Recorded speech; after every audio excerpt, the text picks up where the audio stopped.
La colonie de foot-bassin à l'île Bonaventure a connu des problèmes de reproduction dans les dernières années.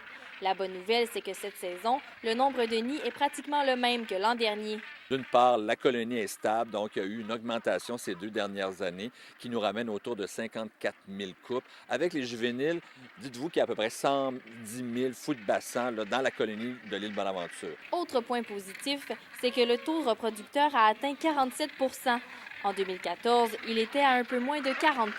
La colonie est toujours en étude. Il y a toujours des chercheurs ici qui étudient les comportements, puis le nombre d'oiseaux aussi en même temps, si notre colonie augmente ou qu'elle diminue.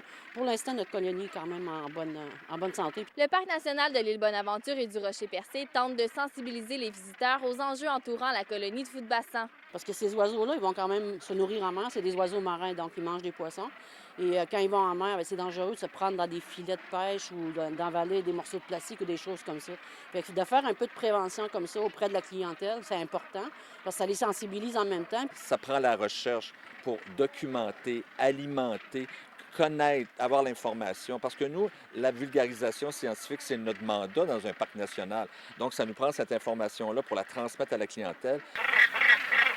Les visiteurs pourront cette année en nouveauté dîner à proximité de la colonie et admirer les quelques 110 000 fous de bassin. Au relais des fous, en surplomb, à côté de la colonie de fous de bassin, vous avez un autre endroit où est-ce qu'on a aménagé dans un cadre bucolique, table, chaises, aménagé avec une terrasse, avec la possibilité de manger.